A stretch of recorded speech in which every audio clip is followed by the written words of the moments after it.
Hello, good morning, students. Once again, I am before you.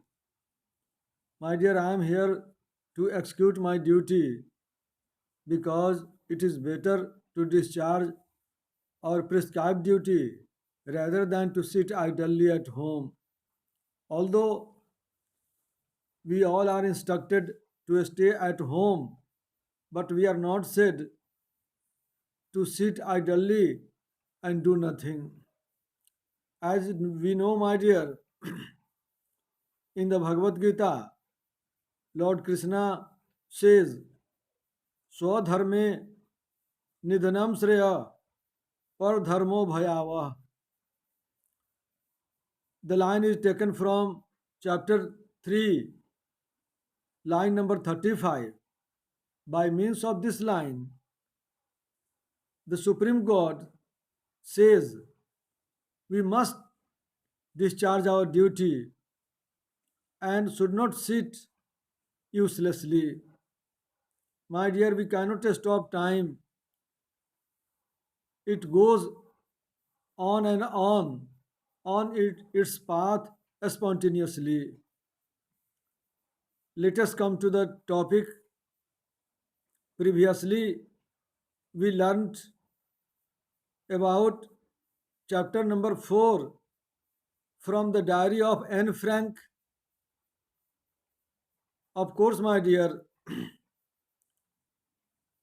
she described her feeling in the page of her diaries and went away.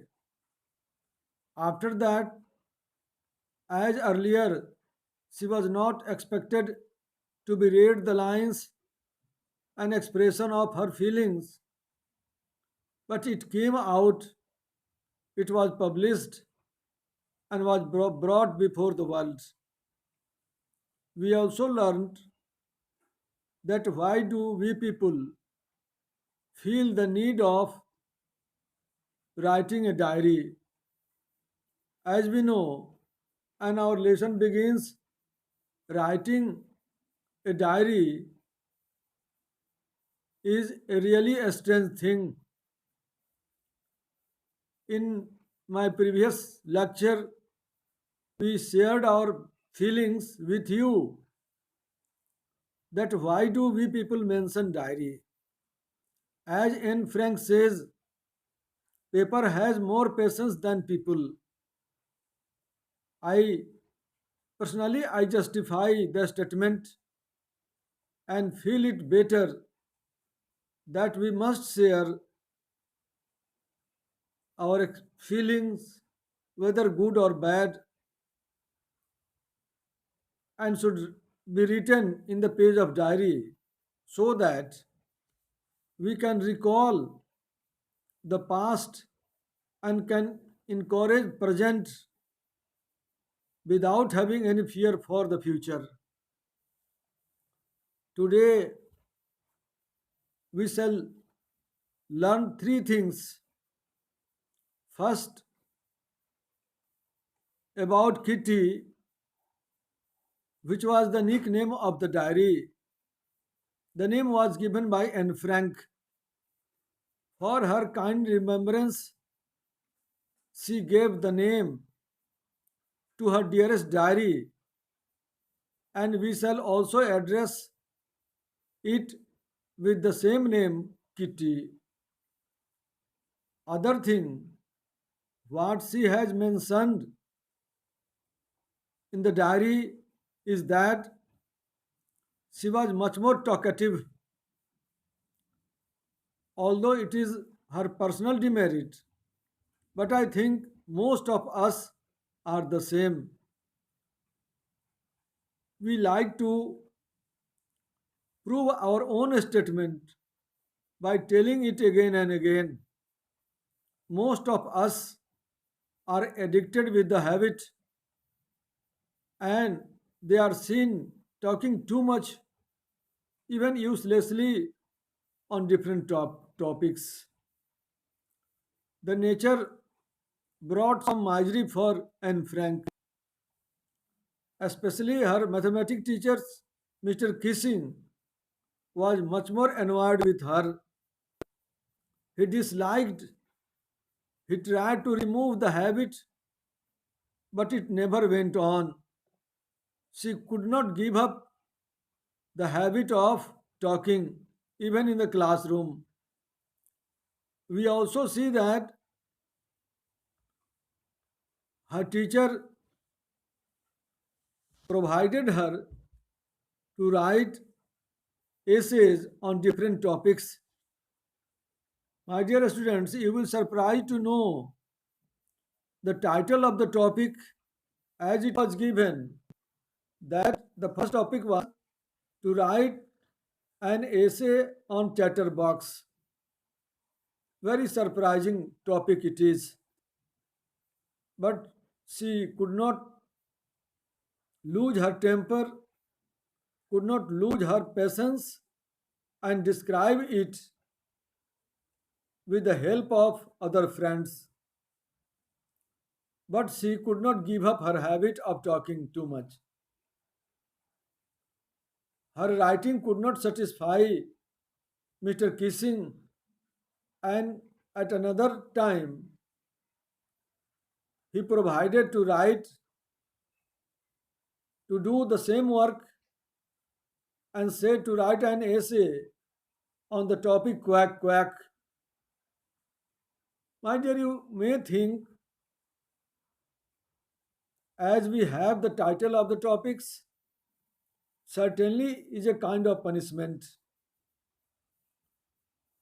Without any physical punishment, the teacher, under his jurisdiction, he punished by giving different topics. Although he was not concerned to the subject, but he penalized and frank. Other thing, we must think over our own habit, that whether we do the same, do we have the same habit, or are we very simple, very balanced while talking others? My dear, listening is also a part of discussion. Whenever you are given chance to raise your view, you may express, you are free to express, to share, to exchange. But when not, you must listen very patiently. And in this way, we see that in what way the character was penalized and tortured by both the political system and even in the classroom. Earlier, it came to our knowledge that her community were being tortured, the people of her communities were humiliated wherever they were found, and the political system was also very prejudiced. There was no good scope of living a very peaceful life where she was living, and the family had had only one option, that was to migrate somewhere. Her father migrated along with her mother, her sister, and they settled. But even they were stopped in concentration center where life was very miserable. So we can say that in the world, our government should think equally.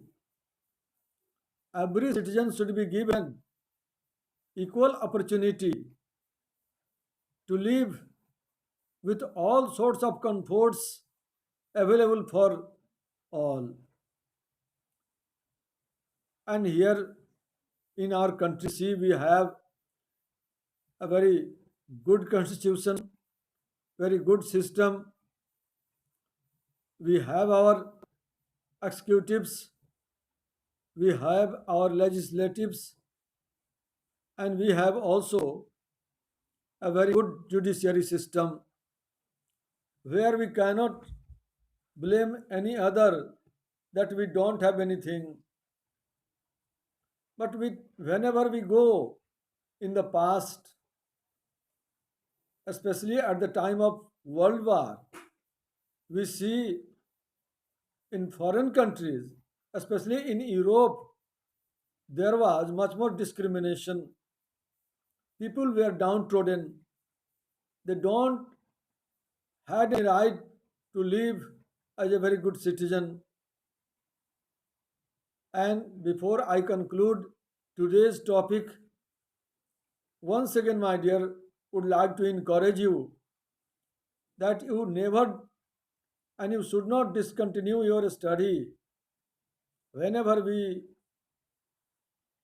shall say to come and join the classroom, we shall remove all sorts of doubts. And today, I repeat once again that if you have any doubt, you are free to talk to me and with other teachers also. Our time is always spare for you.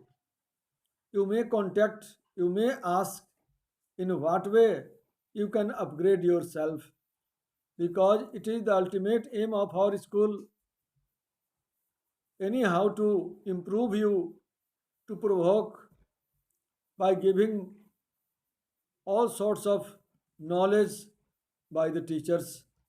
Today I conclude. May God bless you. You live peacefully at home. Thank you, my dear.